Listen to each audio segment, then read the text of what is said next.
Hi, you're listening to the Ben and Chris Show with Chris and Ben, and we've got an interview now with Frank Turner, who's doing a performance in Rise on Monday the 26th of January 2008. Hello. Hi there. That's today, I hope. Yeah, it is.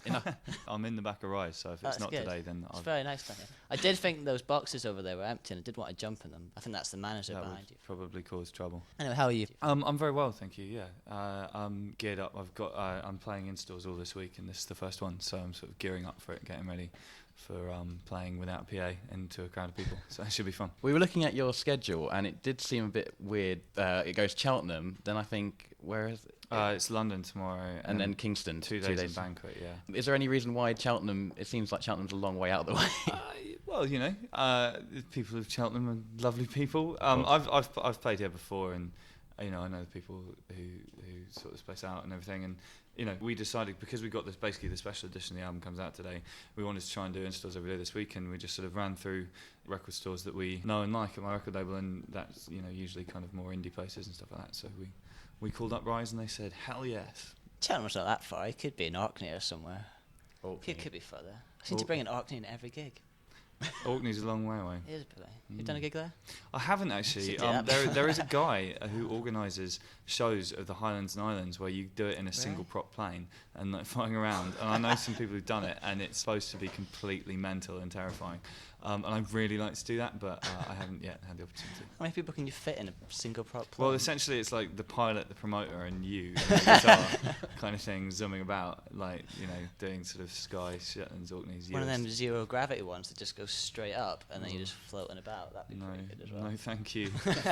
Don't like that. Pass on that Not one. space then, not the next one. No, space is not the final frontier for me. I refuse to play gigs outside the atmosphere. It's official. Yeah, you heard it here first. We should probably talk about the album that's been re-released today. Why has it been re-released? Partly it's just my record label is a business and wanted to sort of like, you know, cash in on things going well for me recently. It's been weird because, you know, usually traditionally you put out a record and you have a big promotional push around it, and then things kind of die down and then you start working on the next album. Whereas this time around we put out the album, did what we thought was our big push for it, and then almost kind of started winding down, and then everything started kicking off. And it sort of with the release along with Queen in October and everything, and all of a sudden I think there's a lot more people now paying attention than there were when the album was released, if you see what I mean. And so it's kind of, it seems like an idea to cash in on that and kind of, you know, radio play and stuff. And also it's kind of a nice way to sort of finish off the promotional drive for this album. I'm doing this, then I'm doing European tour, then I'm doing American tour, and then going into the studio to album 3.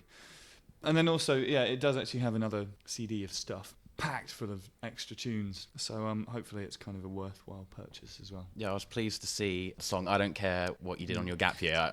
I saw you perform it a few years ago and I enjoyed it very thoroughly. Cool. Well, I might see if I can knock that out today, if I can. I haven't played it in ages, but we'll give it a try. We had another request as well. Song we want you to knock out today, ABBA. We'll see. I have an ambivalent relationship with that cover, partly because everybody thinks I'm being ironic when I cover an ABBA song, which I'm decidedly not. It's a good song. They're a classic songwriters. We were just talking about Mamma Mia before. Yeah, we were. I think the problem with it is it kind of, because of people's general regard for ABBA, it has a tendency to kind of become a bit novelty, and I don't want to be that guy who does the ABBA cover. Do you know what I mean? That's not really where I want my career to go. I played it out the other day for the first time in ages, just because it was the last ever gig at the Astoria in London, and it felt like an appropriate moment to play a song that everyone could sing along with. I don't know. We'll see. It usually depends on how drunk I am, and given that it's kind of 5 PM, I'm not very drunk right now. So, How was the Astoria gig? Didn't know you played that one. Actually. Yeah, it was good. It was kind of bittersweet, you know. It was just a bit of a weird atmosphere because I only had like 8 days to promote the show, and it was a really varied lineup of people. So the crowd was quite sort of disparate, if you know what I mean. It was packed out, but I think there wasn't a sort of unified sense of purpose to it.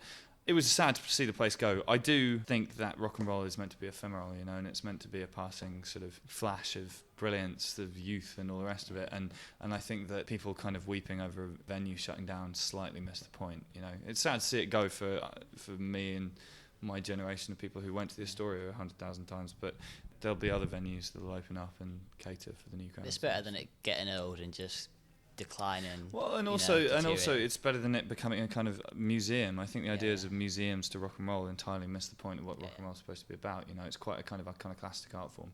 I think that, you know, having a museum to Elvis in Memphis is kind of really nonsensical to me. Gaslight Anthem tour coming up. You say about that? Yeah, I'm a massive fan of them. So. yeah, they're a good band. Such a huge understatement. I've met these guys a few times out in the States on tour. They're really nice guys. Last time I saw them, before the tour was agreed, we all had a bit of a mutual love fest for each other, which got pretty sort of sickening. It just sort of came up, and I think it was a sort of, I was suggested to them as a support for the tour, and they said hell yes. So yeah, it's going to be great. Polar Bear Club are on tour as well, who are also excellent band. I've kind of done bits and bobs in Europe before, but this is going to be the first kind of proper, like, full-on European onslaught for me. Yeah, I'm really excited about it. You worried about the whole lyric thing in other countries, you know, not getting the message across? Cause Yeah, it can be an issue, yeah. But I mean, I think that it slightly depends where you are in Europe, actually, because France and Italy, people really don't put that much effort into, like, speaking English. Not that they necessarily should. Them, so. Do you know what I mean? I mean, touring France, I find alright because I speak French and I've written some songs in French and stuff as well. So that's alright. But like, I had a tough time in Italy recently because people are just like, don't know what you're talking about. But then in like Holland and Germany, and Scandinavia, it's not a problem. Everybody speaks fluent English. So.